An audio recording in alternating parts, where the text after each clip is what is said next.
잦은 전학으로 인한 학업 부진은 군인 자녀의 가장 큰 고민 중 하나입니다. 이런 어려움을 극복하고 명문대학에 입학한 군 자녀들이 있다고 하는데요. 특별기획 돈워리 비 해피 시간에 이들을 만나봤습니다. 김효진 기자입니다.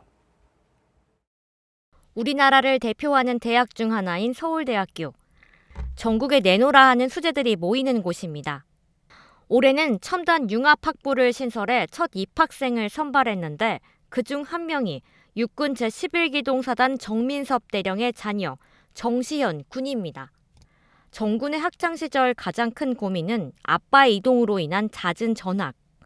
학교 생활에 적응하는 것도 힘들고 공부도 꾸준히 할 수 없어 가고 싶은 대학에 진학하지 못할까 하는 걱정이 컸기 때문입니다.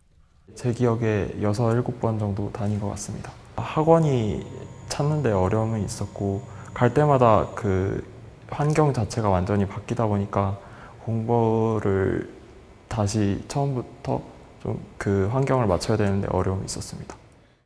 이런 문제를 해결하기 위해 정군이 생각한 건 기숙사가 있는 고등학교. 하지만 대부분의 기숙학교는 학비가 비싸고 과외 같은 사교육까지 받아야 수업을 따라갈 수 있어 현실적인 어려움에 봉착할 수밖에 없었습니다.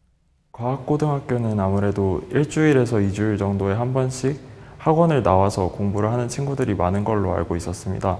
근데 저는 이사를 자주 다니는 환경이다 보니까 그렇게 학원을 찾아서 다니기가 쉽지 않았고 그래서 아무래도 공교육에 좀 더 집중하는 한민고에 다니기로 결심했던 것 같습니다.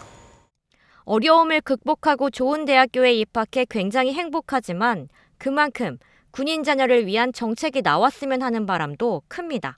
군인 자녀의 환경이 다른 일반적인 학생들과는 많이 다르기 때문에 그들을 배려할 수 있는 입시 정책도 많이 생겼으면 좋겠다는 생각이 듭니다. 육군 국군지휘통신사령부 한석현 중령의 자녀 한지혜 양은 정군이 말한 군인 자녀 대학 전형으로 이화여자대학교 화공신소재공학부에 입학했습니다.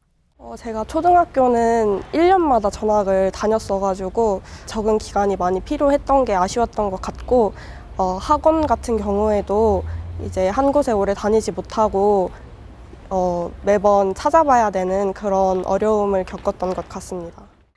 지혜 양이 이대에 입학할 수 있었던 건 바로 군인 자녀 특별 전형. 국방부 장관의 추천을 받아 대학에 입학하는 제도입니다. 군인 자녀들을 위한 대학 특별 전형이 있다고 해서 이 전형으로 원하는 대학교에 입학을 할 수 있게 되었고 대학에 와서 새로운 것들을 경험하고 도전하며 즐거운 대학 생활 보내고 있습니다. 우리 군의 다양한 정책이 군인 자녀에게 좋은 평가를 받고 있는 만큼 국방부는 앞으로 자녀 교육에 대한 부담을 경감할 수 있는 교육 지원 확대에 박차를 가할 예정입니다. 내년에는 격오직 군인 자녀 학습 지원을 위해 EBS 온라인 학습 지원을 1,700명에서 2,000명으로 확대하고 군인 자녀 특별 전형 반영 대학을 확대하기 위해 관계부처와 지속 협의해 나가겠습니다. 군인 자녀가 가장 많이 힘들어하는 잦은 전학 문제는 한민고를 모델로 한 자율형 공립고 추진으로 해결합니다. 군인 자녀의 안정적인 교육 지원을 위해 기숙형 군인 자녀 자율형 공립고 운영을 위해 관계부처와 적극 협의하고 있습니다. 신원식 국방부 장관은 가족은 나라의 근간이며 가족의 행복이 곧 강군 건설의 첫걸음임을 매번 강조하고 있습니다. 잦은 근무지 이동과 열악한 생활 환경으로 자녀 교육에 어려움을 겪는 군 간부의 고충을 해소하고 더욱 안정적인 복무 여건을 조성해 안보를 튼튼히 하려는 국방부의 노력은 앞으로도 계속됩니다. KFN 뉴스 김효진입니다.